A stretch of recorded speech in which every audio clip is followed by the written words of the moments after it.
प्रिय विद्यार्थियों, राजकीय महाविद्यालय अंता के इस YouTube चैनल पर मैं आप सभी का हार्दिक अभिनंदन करता हूं।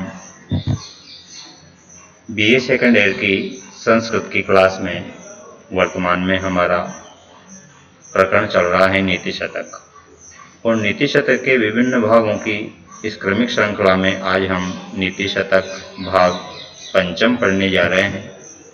पिछले 4 भागों में हमने नीति शतक के कुछ महत्वपूर्ण श्लोकों का अध्ययन किया है। आज की क्लास का पहला श्लोक हम लेते हैं। जयन्ति ते सुकृतिनो रस सिद्धा कवीश्वरा नास्ति यशाम यशः काये जरा मरणजं भयम्। इसमें कवियों के विशिष्ट, कवियों की प्रतिभा और कवियों की जो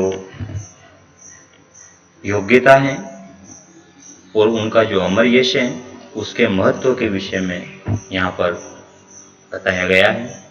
आचार्य भर्तृहरि कहते हैं कि ते रस सिद्धा कवीश्वराः, सभी रसों में सिद्ध वे कवीश्वर अर्थात वे महाकवि सुकृतिनाः धन्य है। सुकृतिना पुण्यशाली, वे ते जयंती वे सदैव विजयी रहते हैं अर्थात वे धन्य हैं। अब वे कौन? इसके लिए 3 विशेषण दिए हैं। वे सुकृतिना पुण्यशाली, रस सिद्धा रसों की रचना में सिद्ध, कवीश्वरा महाकवि। तो वे पुण्यशाली रसों में सिद्ध महाकवि जयंती धन्य हैं। ऐशाम यश काये, जिनके यश रूपी शरीर में जरा मरणजं भयम नास्ति, जरा अर्थात वृद्धावस्था, मरण अर्थात मृत्यु, जिनके यश रूपी शरीर में वृद्धावस्था और मृत्यु का भय नहीं है। उनका जो भौतिक शरीर है, भौतिक शरीर में वृद्धावस्था भी आती है और भौतिक शरीर की मृत्यु भी होती है, लेकिन जो यश रूपी शरीर है वह न तो वृद्ध होता है और न ही कभी मरता है। आज भी कालिदास, भारवी, दंडी, माघ, अंबिका दत्त, व्यास ऐसे महान कवियों का भौतिक शरीर भले ही वीरगति को प्राप्त हो गया हो, निर्वाण को प्राप्त हो गया हो, तथापि आज उनका जो यश है वह अमर है। उनका यश रूपी शरीर उत्तरोत्तर रूप से वृद्धि कर रहा है। तो कवियों की जो वास्तविक प्रतिभा है उस प्रतिभा से विस्तारित यश को किसी भी प्रकार से नहीं रोका जा सकता, नष्ट नहीं किया जा सकता। उनके यश रूपी शरीर में वृद्धावस्था और मृत्यु का कोई भय नहीं। इसके बाद आज की क्लास के दूसरे श्लोक की तरफ बढ़ते हैं। दूसरे श्लोक में कहा है, प्रारभ्यते न खलु विघ्न भयेन नीचे प्रारभ्य विघ्न विहिताः विरमन्ति मध्या विघ्नेः पुनः पुनरपि प्रतिहन्यमानाः प्रारब्धमुत्तम जनाः न परित्यजन्ति। इसमें 3 प्रकार के व्यक्तियों के बारे में बताया गया है। इसमें कहा है कि सांसारिक लोग 3 प्रकार के होते हैं। एक तो निम्न अधम लोग, दूसरा मध्यम प्रकार के लोग और तीसरे उत्तम प्रकार के लोग। जो निम्न प्रकार के अधम व्यक्ति हैं वे विघ्न भयेन, विघ्नों के भय से, बाधाओं के डर से न प्रारभ्यते, काम को प्रारंभ ही नहीं करते हैं। कोई काम करना ही नहीं चाहते, उस कार्य की शुरुआत ही नहीं करते हैं।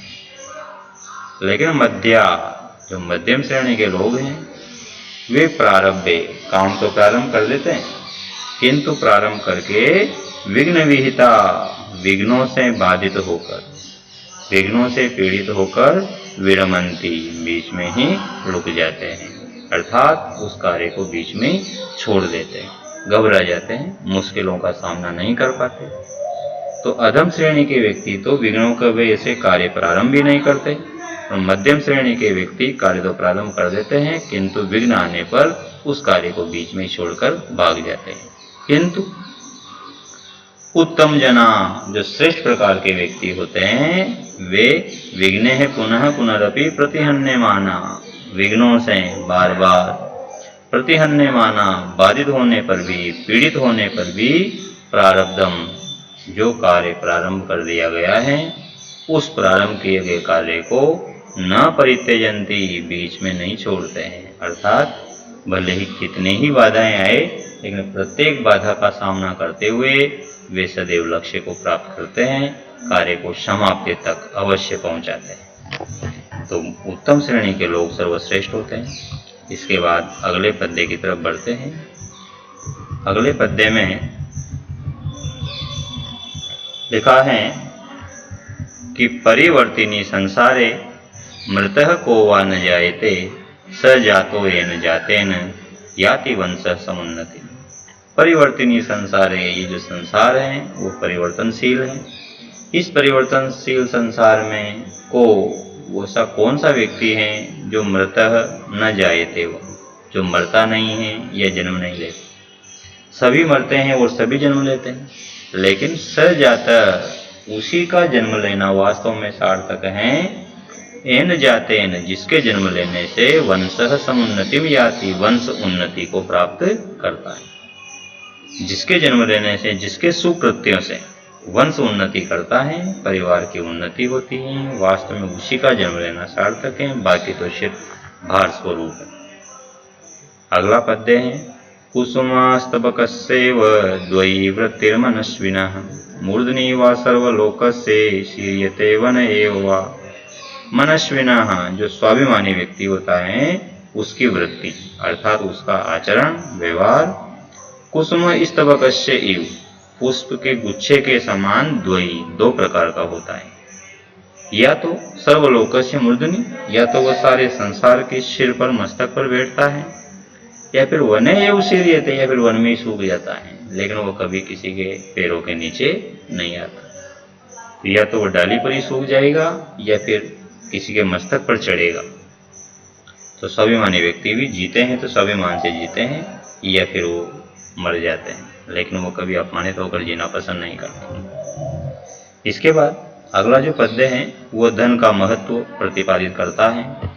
इसमें कहा है कि यस्यास्ति वित्तं स नरः कुलीना स पंडितः स श्रुतवान् गुणज्ञः स एव वक्ता स च दर्शनीयः सर्वे गुणा कांचनमाश्रयन्ति।